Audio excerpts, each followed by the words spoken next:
Welcome to The Business Fighter with Henry Penix. Henry has been the CEO, founder, and consultant to hundreds of companies worldwide. He retired a multimillionaire, financially independent at the age of 35. Henry grew up a preacher's son and was thrown in jail 3 times for various altercations. He knows what it means to come from nothing and have to fight his way to the top. Henry is the business fighter who will teach you strategic skills for winning in business and in life. Don't just spectate, participate. It's time to get in the ring. Okay, this is Henry Penix, the business fighter, coming to you today. I've got Bobby Castro with me. This guy has started with a little bit and turned it into a lot. He's agreed to come on and drop some golden nuggets to some of my viewers here, teaching them how to scale, teaching them how to grow a business and how to do it wisely. You can go out and say, I want to grow, but if you're not growing with intent and wanting to go down a certain path, you might get pulled to one side or the other, and you might not necessarily get that multiple you're shooting for, thus leaving some money on the table. Bobby doesn't do that. I'm going to let him tell his story. He started with the little, grew it to a lot. You guys are going to love this. You're going to want to replay it. Bobby, welcome to the podcast with Henry, the business fighter. Thank you, Henry, man. And thanks for the invite, especially, somebody like you, well-respected in the business world. When I found out about this, I was really looking forward to it. So again, thank you. My story is very similar to a lot of stories. And the only difference with me, I had to learn it the hard way. I had 0 mentors, 0 information. I left at the 9th. No, I have an education only up to the 9th grade. Thereafter, I left school because I just knew it wasn't for me.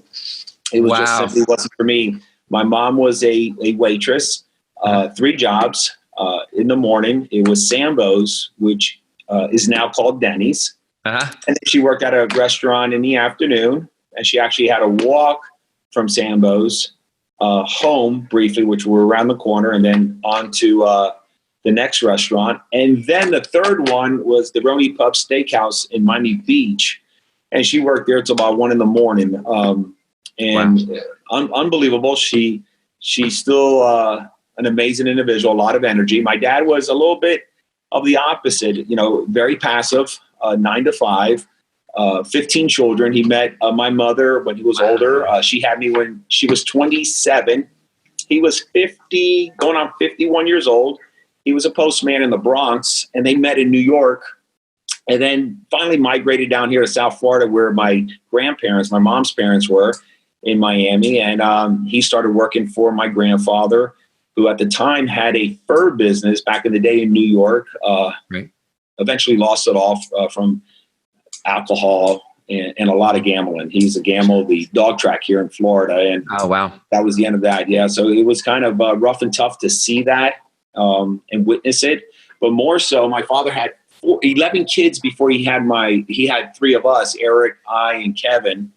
And we lived in affordable housing. This is where you have some entitlements or some voucher to help assist your rent, etc. Right. And when I left school, I just told my mom school wasn't for me. She fully supported me. And really? That's unusual. Yeah, dude, because I would never tell my kid that at 14 years old. I wouldn't either. Wow. I mean, I really believed in you. Both of my kids went to college, Henry, and they didn't finish college. They left on their first year. They asked me to come back and work for the family business, and I supported it 100%. But I did want them to have that experience. I didn't push them for it. Get a taste of it. Because they wanted to it. But at 14, I don't know if I would have said yes to my daughter and son. And even based on my own success and personal experience, I would not do that, but my mom did it, thank God.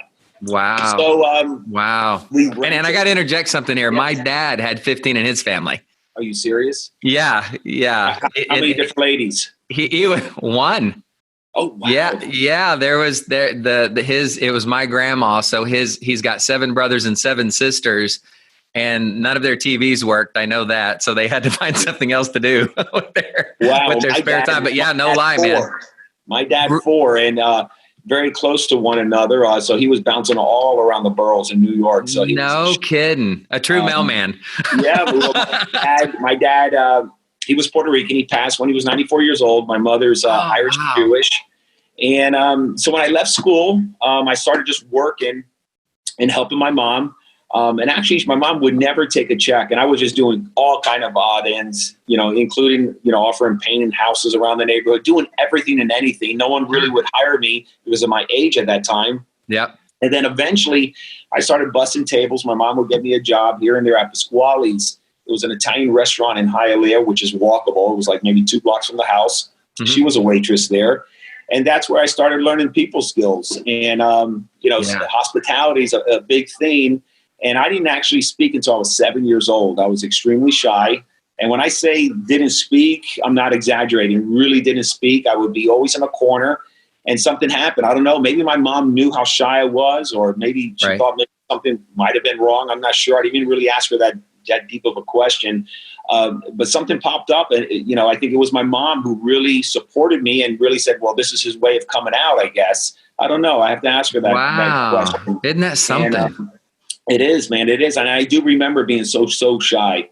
Yeah. So I started busting tables, always seeing, waiting on people, giving them water, and just really mirroring successful people where they're successful, they just come across that way. Then you see the ones that pretend to be successful. I start picking it up really quick. Yeah, you could read people. Yeah, dude. Me too. Always with a smile. That led me to another hospitality job and so on. And then I wanted to open my first business. I was saving my checks. I think I had about maybe $900 saved. I would not cash them. And one day they turned off the lights at our townhouse. And it happened quite often when my mom just struggling so much. We lived off of Rent-A-Center. This is where you rent a lamp and you pay by the week. You rent a bed, you rent a piece of furniture. And this is how we got by. My poor mom just struggled providing that, and lights would go off at times, no water. It was a constant situation I really didn't enjoy because I just said, why?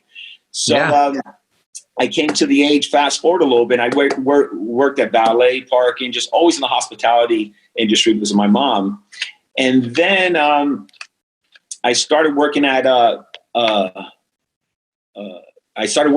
Shula's Country Club in Miami Lakes. My mom got a job there.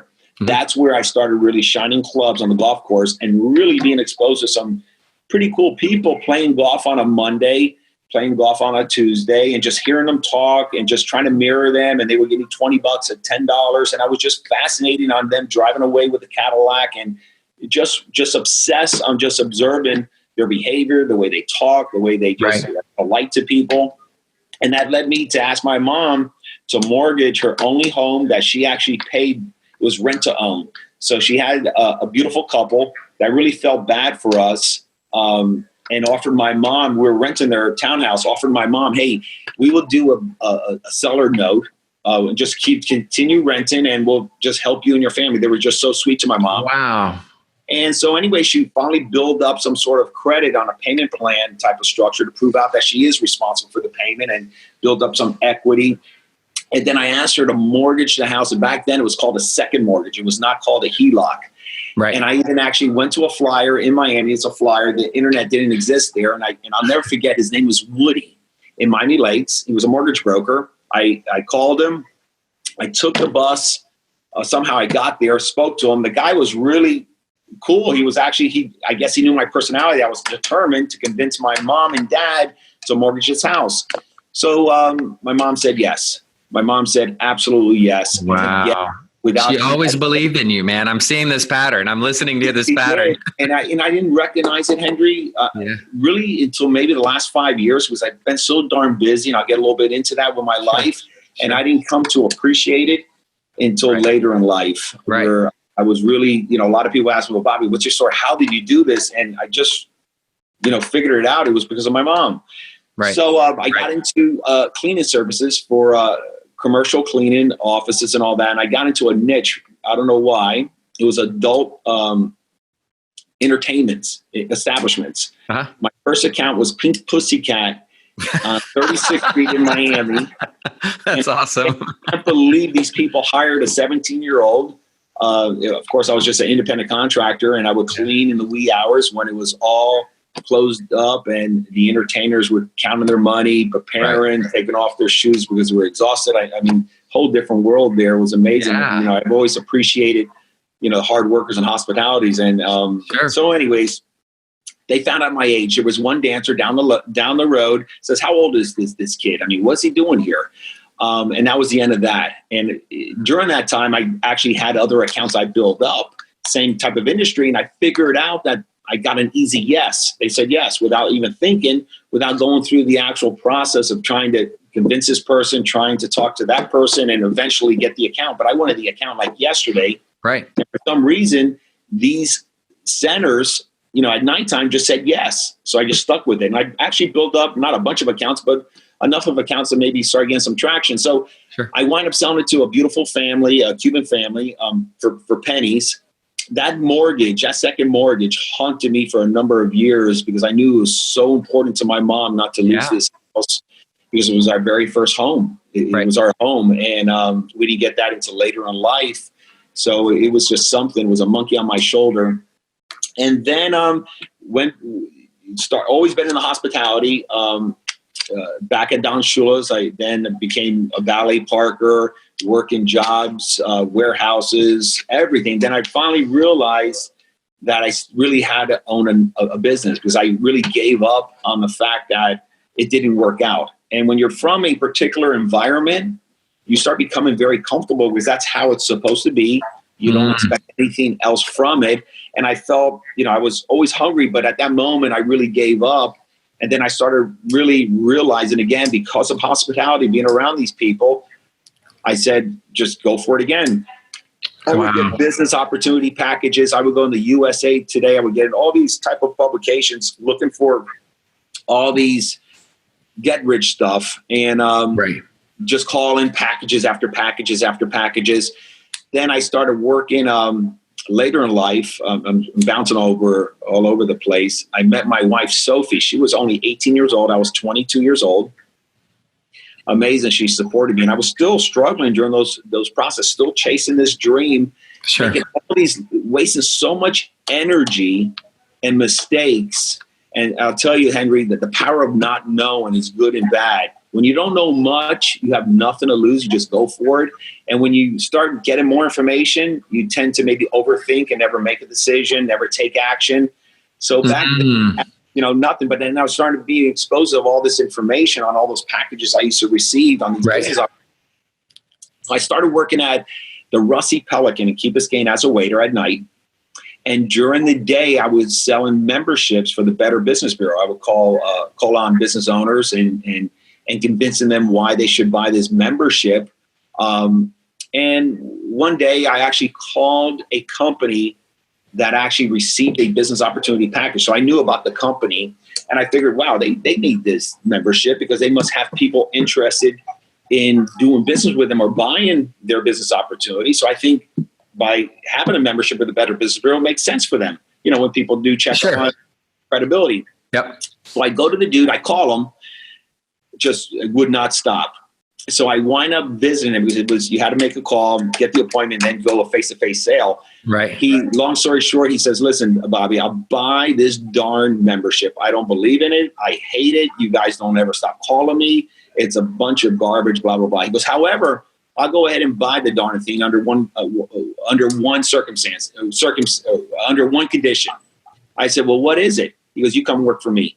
I said, done deal. No way. I said, done deal. So he had another business. He was a medical equipment broker, and he would arrange the financing when an urgent care center or a doctor needs an x-ray back in the day. He would find a bank and he would go ahead and use a rate factor. There was a lot of margin in that business, but his biggest battle was he could never find anybody to go out there and originate the business, make the phone calls, and convince people to do business with them because it was a very competitive market. There's a lot of brokers. He hadn't met his Bobby yet. Yeah, dude. So I started it, and I became very good at it by just the raw attitude of having a tenacity, have nothing to lose. I had no information, and I said yes to the opportunity, and I still had no idea what I was doing, but I was able to sell. And again, going back when you have very little information, it does benefit you. And it also benefits you too when you do get the information. You just need to know what to do with it. And so that's where this whole process in life was starting to take place for me.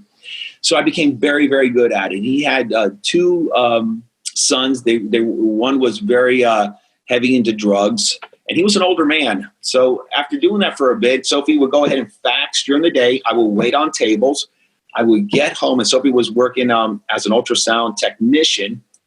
And then I would just make the cold calls during the day from our apartment. We're paying just month by month, barely getting there. We just had our first child, Priscilla. So a lot of stuff was going on. And again, just chasing it. And I became very good at it. And again, I go back to that hospitality world. And I know it sounds crazy. My story's a little different than most. I do believe in people skills. I do believe in smiling. I do believe on being kind. You become a magnet where people say yes to you. They want to do business with you. Yep. And I was the best damn waiter. I mean, I really wanted to please those customers, because I understood if I was able to upsell the ticket for another drink, a dessert, or order the most expensive steak, the ticket is higher. And then if you go ahead and tack on 15%, it's a larger ticket. I was chasing pennies. Yep. So I caught on to it so much that it benefited me later on. So I started doing that. And then this gentleman says, Bobby, I'm retiring. I'm out of here. And just before that, about 6 months before that, Henry, I used to drop him off from time to time when I went ahead and pick up my commissions to a place called Las Olas, where I live now. And that's where my new office is now. And I used to say to myself, and I used to tell Sophie, man, one day we're going to own a home here one day. And my wife would never, ever say, Bobby, you're just dreaming. Bobby, stop it. Never, never. And now today I own 3 or 4 of them here. My children live here. My grandchildren live here. It's amazing when you manifest and you think this stuff, and so obsessed, and you're surrounded by no one that can tell you different, because you limit your circle. It's a very lonely world out there when you believe in what you want to believe in and don't care about what others say. So he says, Bobby, here it is. Here's my Rolodex. Here's all my linen sources. You're awesome to originate business. Go ahead and tell these people that I give you the Rolodex. And some of them knew me here and there because I would make phone calls for him. So that dude, just giving me that Rolodex was like giving me treasure. I had the customers. I just didn't have the money. I didn't know how to connect the dots. And I really had no understanding back then on how the instrument, the math works, on how he was building his margin. And I was just playing along and listening. And I think a lot of people understood I didn't know what I was doing at that level. But again, because of those people skills, they were willing to teach me, spend time with me. And they really liked me. And they said, this kid's hungry and never a jerk, always nice, sometimes too nice. Right. And so that's how my business started. And again, going back to a population where I went to doctors a lot, and he was doing construction, yellow iron. He did everything, but mainly was medical. A lot of doctors tend to be very, very busy. They don't have time. They don't want to wait. It's almost they'll rather do a Federal Express instead of a piece of mail. They'll rather go to Fast Lane on Disney instead of waiting. They just are very busy people. Yep. So I took advantage of that profile, and I just 100% of my efforts were to service their needs. But then something really happened that changed right when I started rocking and starting to make something. And I think I would say I was probably making at that time $200,000 a year, which was a lot of money. Sure. It was just rolling. But then the market started changing, Henry, where these equipment manufacturers were now starting to offer manufacturing financing for $0 in order to move more product. Get the business. Yep. Yeah. And they just needed to move more product. So I seen the trend coming instantly where, Dr. Castro would say, oh, Bobby, I can't. I mean, come on, get in there for like $400 less a month. Because back in leasing, there's no interest rates based on a rate factor. So there's a lot of margin in the structured financing where you're given an affordable payment. So I started seeing a lot of pushback over and over. And I said, well, Dr. Castro, what else do you need? I can use some unsecured money because my reimbursements never show up on time. And when they do show up on time, Bobby, they're never the darn amount they should be. I just gosh. Pay my taxes. I'm going through a divorce.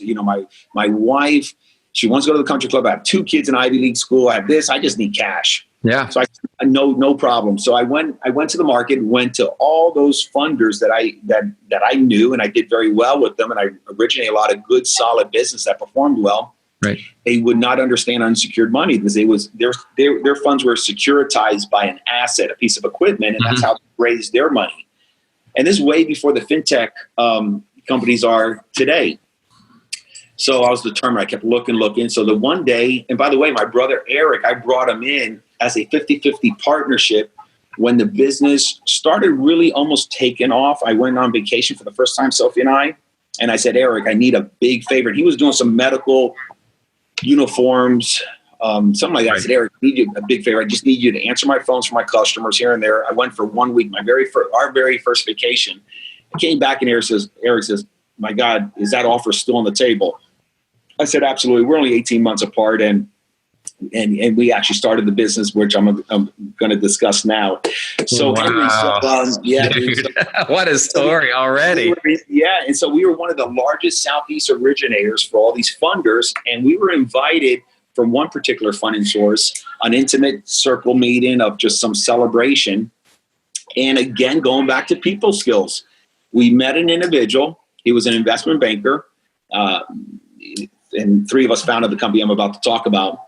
And met him, we talked, and then of course I couldn't help myself because I knew he was exposed to capital in a big way. And I said, Al, I have a product that we can dominate this market. And he would listen to me. He listened to me because obviously, again, people skills, and he was a cool cat too. Right. So I explained the unsecured product, and he looked at me and he said, interesting. He knew we were big originators. He goes, I just don't know if I can place it. I don't know if, you can't securitize. It's kind of a weird product. And he was very polite. And he says, well, send me a deal, down the road, we'll talk again. And got back home. I called him. 2 weeks later, I called him again. Called him. Yeah. And I said, Al, I have a deal for you. Why don't you just take a peek at it? He goes, send me the darn deal. And the deal with, our average portfolio, we funded over $4 billion internally. And it's amazing. We actually funded. I'll tell you the story how you fund something with no money. It's crazy. Dude. And I sent him this deal. It was cream of the cream, like all our customers are. Right. And it was $17.99 the rate, heavy fees, heavy prepays. He looked at it. He goes, Bobby, are you serious? This profile is willing to pay this? I said, yeah, but it's unsecured money. No one's out there. And he goes, I don't know if I can place it, but let me just give it a try. What the heck, man? You don't leave me alone. Something to that nature. Yeah. He called me a couple days, or maybe called me a few days later. He goes, hey, Bobby, I got a real solid bite by a relationship that I have done millions of dollars with, and they love this deal. And there you go. It started right there. 3 of us formed the company in 2001. With absolutely $0. My story is $25,000, but to be honest with you, it's $25,000 that did not belong to the 3 of us. It was in a shell company that we bought into because the company was around for a few years. So we thought it was a great marketing campaign to have an established company versus a startup where people can actually trust you and maybe give you a shot. So we started, Henry, and we built it today. And I just exited officially 60 days ago. We have about 525 employees. Net income this year in 2019 of net income, not gross revenue. Net income after everything's said and paid is over $150 million. Wow.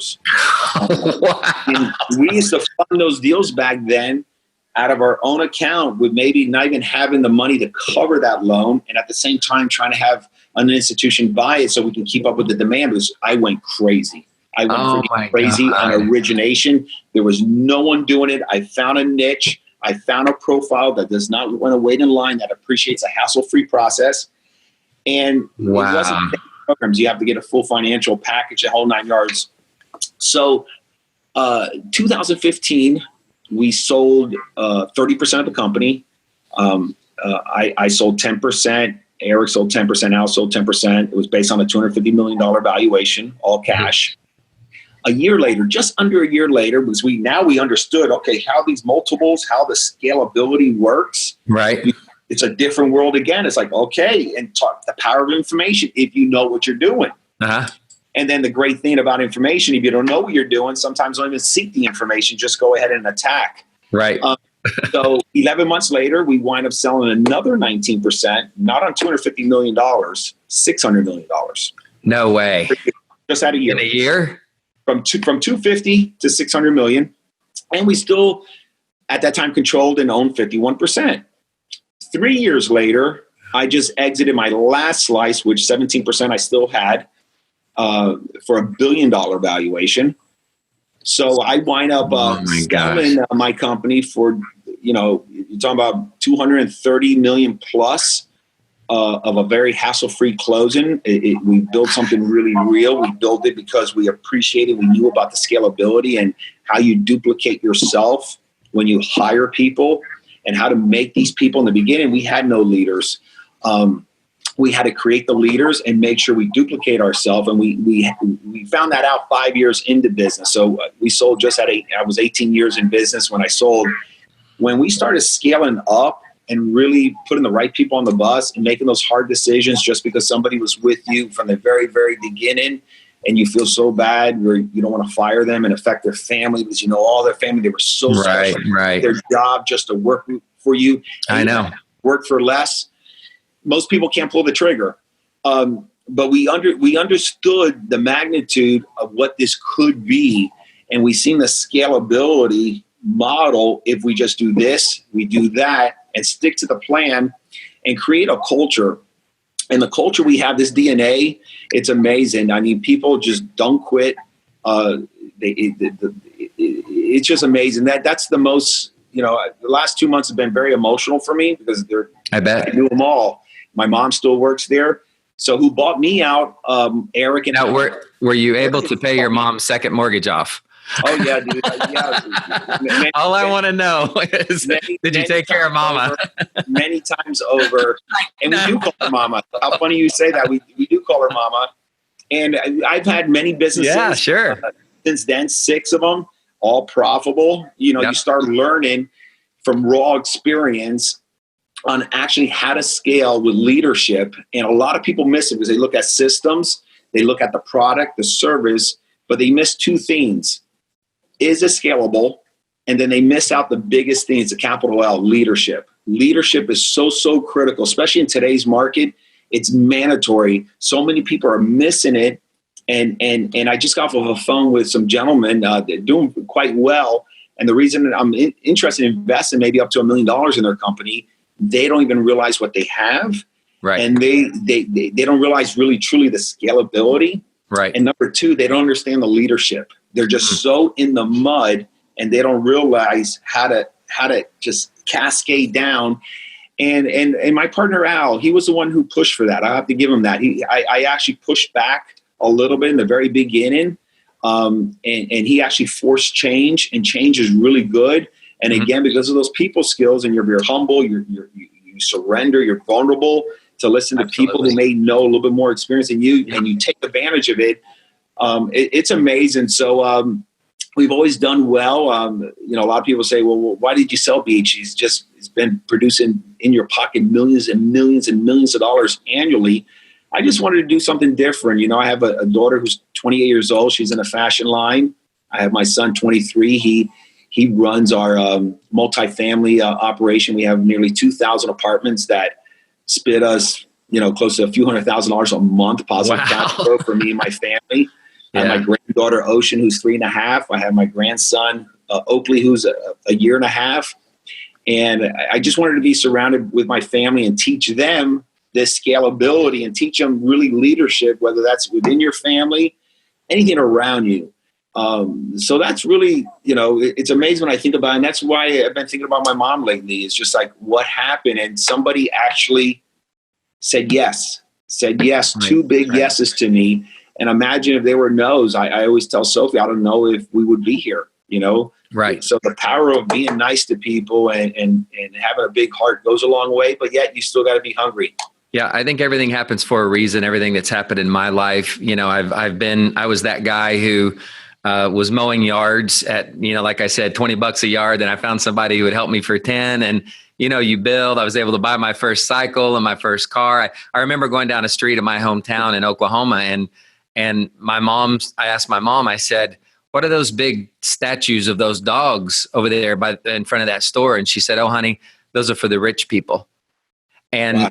And I asked the same question that you ask, why? Yeah. Why? if they can have it, why couldn't I have it? And my mom is a good mom. She loves me. She's done everything for me. She was a big supporter.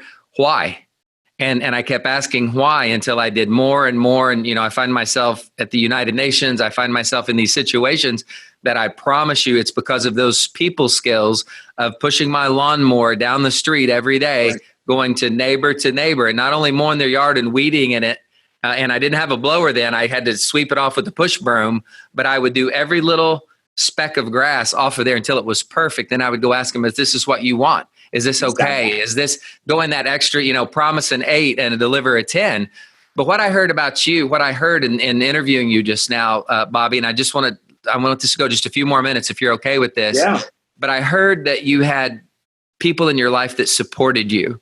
So I think that's important. When you said your mom supported you, she supported you leaving school on the 9th grade. You may not do that with your kids today, but she supported you. She believed in you. And then Sophie came along and she believed in you. She never told you couldn't do it. She was there. So I totally agree. I think if you can get that kind of support and you have a big enough why, and you almost attack life like a kid, like the curiosity of a child, like, well, why can't I do that? I should be able to do that. You're so on point, Henry. I mean, if others surround themselves and keep that tight circle, yep, and not have these distractions and ignore all the noise, because, from an environment I came from, why can't I have that when you see it happening on the golf course? But absolutely, when you're in this environment, in this community, everyone is happy and all that. And it's just the way it's supposed to be. This is not for us. And you become accustomed to it. And then when I started seeing a different type of different side of the world, I did not treat anyone bad on the side I came from. Absolutely. But I did have to leave it for a while in order to expose myself to opportunities, because there was no opportunities around me, because everyone wasn't about opportunities. They were just surviving, and they were comfortable surviving. Beautiful friggin' people, and people I haven't seen in years. But and a lot of people have that loyalty, and it's hard for them to move on. You're not moving on. You're just moving forward nicely, as you do in school. You go to college, you just, life is so great because it allows you to continue growing. I just got back 3 weeks ago, dude, from spending time with Richard Branson. It was a self-improvement life retreat. About maybe 25, 30 of us. How cool. At Island. He's there about 80% of the year, an amazing individual. Yeah. And I was surrounded by amazing individuals, disruptors, different thinking, yep. forward thinking, and outside of the box, growing. And so I came back, and I was going to take the whole year off until I decided what I was going to do. I got so friggin' motivated. 48 hours after getting back, I got this office right here on Las Olas. With my family. I don't know what I'm going to do. I just know I'm going to do something. Right. Just, again, not going to overthink it. Yeah. And now Sophie and I are taking off September 25th to November 22nd. We're going for 2 months. And we're doing, for the first time ever, Dubai. Then we go to Africa to do silverback gorillas. We're doing 2 other safaris. Oh, dude, that's going to be so cool. Maldives, which I've never been to the Maldives. We're going to go. You got to stay in the hut over the water, of course. Oh man, I'm looking forward to it. In Singapore, and then most importantly, the real big bonus and the reason for the trip is 3 weeks with a monk. We're spending in Vietnam with him for a week, and then another week in Thailand, and then another week in Cambodia. And he's an individual who's been trained since he was 7 years old. He's 51 years old. He has the highest type of ranking you can. And again, just why? I just want to be around people that are humble, transparency. I want to be able to understand those RPMs, because I'm one that can go from 0 to 100 very quickly. Me too. But sometimes when, and for other leaders, I did it so much in the beginning, but then I started realizing when you're able to really cascade information to your leaders and spend time with leadership, how much it will financially benefit you, more so how you can impact other people's life financially because of having the opportunity of growing. So so much is going on, and it's exciting. And now, look, I'm doing a podcast with somebody that I really respect. I mean, you're just an amazing individual, and I'm just soaking all this up. Well, thank you so much, man. Same here. I told my audience that I wanted to bring people on my podcast who have heart and who were the real deal. And you being in that business for so long and being in the service industry, you know exactly what I'm saying. You can tell a person in the first 30 seconds you talk to them if they're real or not. And, if they're not, I try to encourage them. I try to encourage them to be real and all that. But the people who are real, where it comes from your heart, you're talking about things like family, asking why, do unto others as you would have them do unto you, stuff that we've been taught all of our life that really is the real thing. And when you get those little nuggets, some of the things that you just dropped, I feel like I could have an entire other podcast with you and just ask more questions because you dropped so much on us, man. And it was so good. I want to recap just a couple of things. Yeah. When you went, you had nothing, you came up out of the projects and you went from basically not even 25,000, but nothing, because that 25,000 really wasn't even yours. And you grew it into a business with, did you say over $1 billion valuation?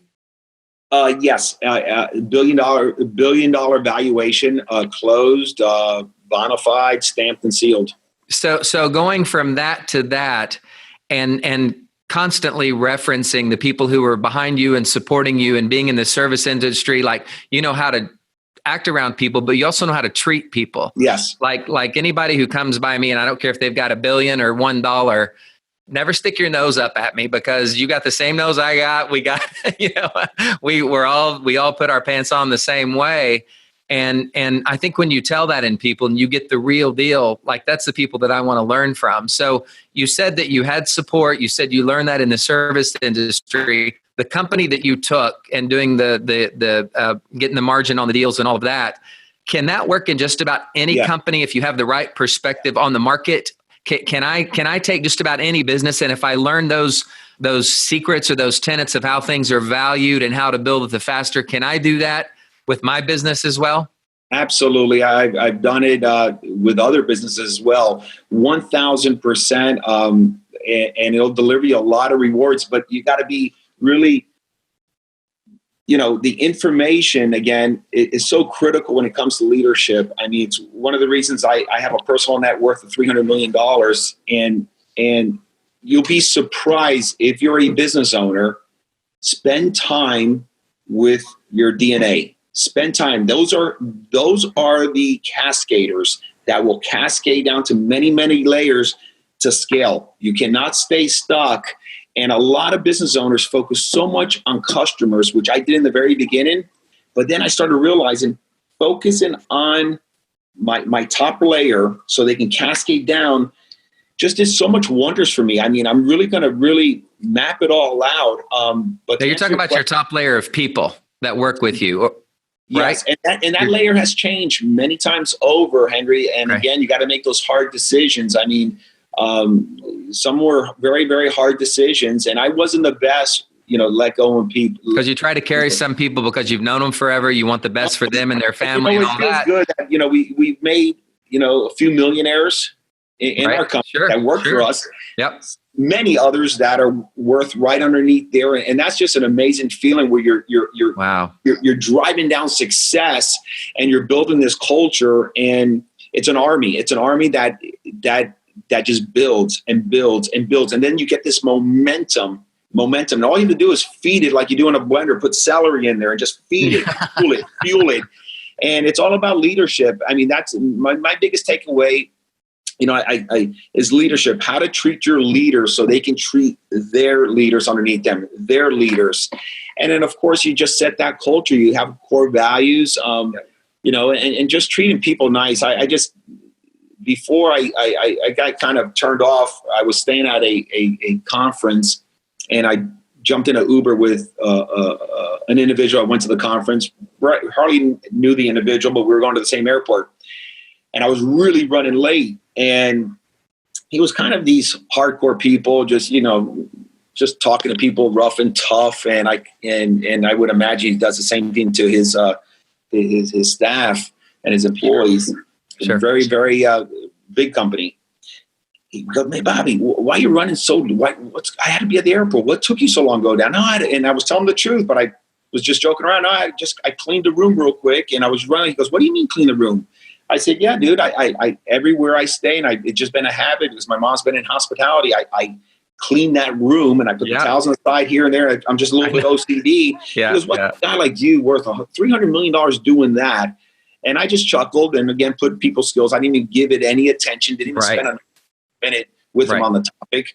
But that just gives you a prime example of if you do that with everyone in your population. Most people, they want to be rough and tough.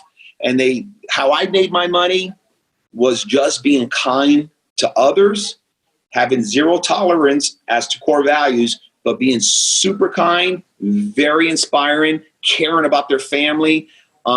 You'll be surprised what you can build, man. Wow. Yeah. Guys, you have heard probably one of my favorite podcasts now since we finished this. No lie. Thank you. You're going to want to go back. You're going to want to listen to this over and over. This is Henry, the business fighter, talking with Bobby Castro. You guys are going to want to hear this. You guys are going to want to stop right now. Go find 10 people that this could help. Go find 100 people that this could help and send it to them. Because if you pick up these tenets of treating people right, doing unto others as you want done to yourself, and being kind yet firm, firmness doesn't mean weakness. You can be kind yet firm and have anything you want in life, as evident by this guy who started with basically nothing and built $1 billion company. Bobby, thank you so much for taking out of your business today. I want to chat with you a little bit I want to chat with you a little bit when we hang up here, but man, you've made my month, possibly my year. Nice of you, man. Thanks for the invite. Okay, thank you very much. Talk to you later. All right, buddy.